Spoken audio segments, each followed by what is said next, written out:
Assalamualaikum warahmatullahi wabarakatuh. Alhamdulillahirabbil alamin. Assalatu wassalamu ala asrafil anbiya'i wal mursalin wa ala alihi washabihi ajmain. Amma ba'du. Puji syukur kehadirat Allah Subhanahu wa taala yang telah melimpahkan rahmat hidayahnya kepada kita semua sehingga kita semua bisa dalam lindungannya.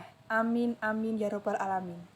Tak lupa sholawat serta salam kita haturkan kepada junjungan kita Nabi Muhammad SAW yang kita nantikan syafaatnya di yaumul akhir nanti. Sahabat yang dirahmati Allah Subhanahu wa taala. Kali ini saya akan menyampaikan tentang gender mubadalah. Sahabat-sahabat semua pasti sudah tahu yang sedang viral di sosial media kali ini kan. Dari kemarin-kemarin saya scroll sosial media, banyak sekali berita tentang seorang ibu di Brebes yang tega menggorok 3 anaknya. Tak bisa dipungkiri sahabat, di kala pandemi yang sekarang ini kita harus benar-benar survive dalam kehidupan, apalagi yang sudah berumah tangga. Gender mubadalah harus kita pahami. Saya sangat bersyukur sahabat bisa ikut fataya seperti ini. Jadi perempuan benar-benar diberdayakan, bisa bertemu dengan teman-temannya, bisa bertemu dengan orang-orang yang hebat. Kita bisa curhat tentang keluarga, tentang sahabat. Jadi tidak bisa dipendam sendiri memang sahabat. Jadi untuk gender mubadalah itu menurut saya sangat penting sekali. Jadi apa sih gender mubadalah itu? Mubadalah yaitu sahabat sebuah teori atau pendekatan yang menjelaskan tentang relasi perempuan dan laki-laki. Jadi relasi dalam domestik dan juga dalam publik. Peran domestik adalah jadi peran yang ada dalam keluarga, contohnya sahabat. Kalau yang peran di publik adalah contohnya dalam kehidupan bermasyarakat, pendidikan, karir, kesetaraan dalam berpolitik. Jadi maknanya mubadalah itu apa sih sahabat? Kalau dalam bahasa Arab, mubadalah itu tukar menukar, baik yang bersifat yang non fisik ataupun yang fisik. Jadi itu juga seperti timbul balik sahabat. Jadi dalam kesalingan atau kata yang digunakan untuk sebuah pemahaman dan gerakan perlawanan terhadap segala bentuk nilai perilaku yang ada. Jadi yang hemogonik, yang diskriminatif, yang zolim itu dibahas di mubadalah. Cara pandang mubadalah itu mengarah pada kesalingan, kesetiakawanan, kerjasama, terus kesederajatan, kebersamaan. Demi apa sahabat? Demi kehidupan yang lebih baik, yang adil, yang damai dan sejahtera. Tepatnya untuk kebahagiaan keduanya di dunia dan di akhirat. Jadi yang dialami ibu yang di Brebes itu tadi, yang menggorok 3 anaknya, mungkin pemahaman tentang mubadalahnya kurang. Jadi bebannya berat sebelah. Semuanya dilimpahkan ke perempuan. Mulai dari bekerja, mengurus anak, bahkan semua pekerjaan rumah dibebankan kepada perempuan. Barangkali memang mental dan pikirannya belum siap untuk menerima itu. Tidak bisa dipungkiri sahabat, kita pun ketika di posisi beliau juga belum tentu bisa, belum tentu kuat. Jadi saya sangat bersyukur sekali di Fatayat ini punya banyak sekali teman yang bisa diajak bicara. Jadi beban yang kita terima, yang saya terima itu bisa dibagi-bagi, bisa dirasakan, diceritakan dengan sahabat-sahabat yang lain seperti itu. Jadi kurang lebihnya mubadalah pengertiannya seperti itu sahabat. Sahabat-sahabat yang saya sayangi, mengapa membahas mubadalah itu penting, apalagi mubadalah gender.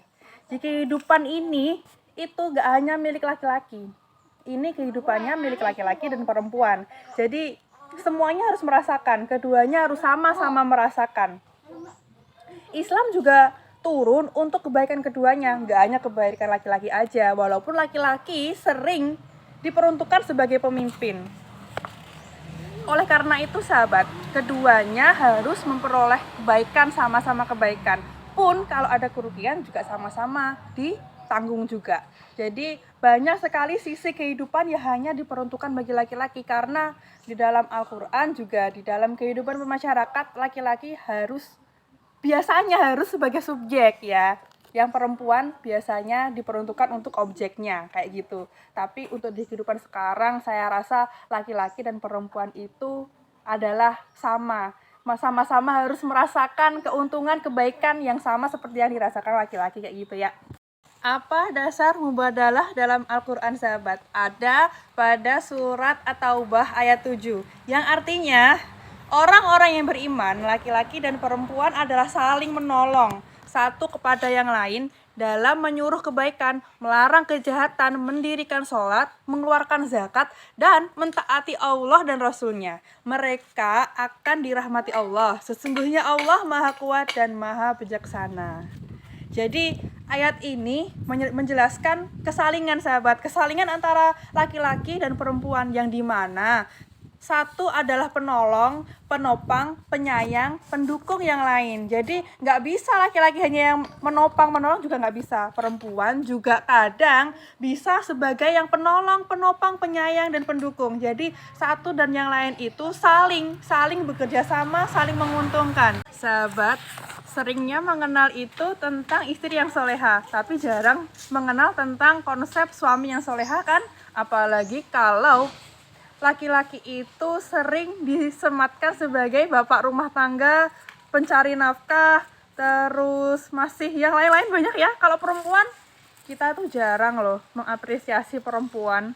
Apalagi perempuan itu juga bisa loh jadi penopang keluarga. Perempuan juga banyak yang multitalenta, bekerja, ibu rumah tangga dan sebagainya, banyak sekali. Untuk hal-hal ini, kita itu ada metode mubadalah. Makanya harus paham benar apa itu mubadalah dalam keluarga. Terus bagaimana sih Mbak kalau udah terlanjur depresi, udah terlanjur sakit hati, udah terlanjur mentok? Nah kayak gitu, jadi kita harus punya yang namanya support system. Support systemnya kayak gimana? Dari keluarga juga harus bisa mensupport, harus terbuka. Saya tuh pengennya seperti ini loh, saya itu seperti ini, saya itu seperti ini, kurangnya apa disampaikan. Kalau di lingkungan sudah, jangan mendengarkan hal-hal yang negatif, jangan mendengarkan hal-hal yang membuat kita menjadi down. Hilangkan kayak gitu juga. Apalagi di dalam rumah tangga ya, harus terbuka sama suami, saya inginnya seperti ini sebagainya. Kalau memang belum ada jalan keluar, hayo, udah tahu apa belum? Kalau di pusat kesehatan biasanya puskesmas itu ada loh konseling. Apalagi untuk yang keluarga yang butuh orang ketiga untuk menengahkan biar masalahnya cepat mudah diselesaikan. Atau kalau enggak gitu bisa curhat ke temennya. Hayo, temennya juga enggak boleh gitu aja lemah, gitu aja lebay, dicurhati kayak gitu. Jangan ya, harus diberi support system yang bagus, yang semangati temannya. Oke, mungkin dari sini yang bisa saya sampaikan, kurang lebihnya saya mohon maaf. Wassalamualaikum warahmatullahi wabarakatuh.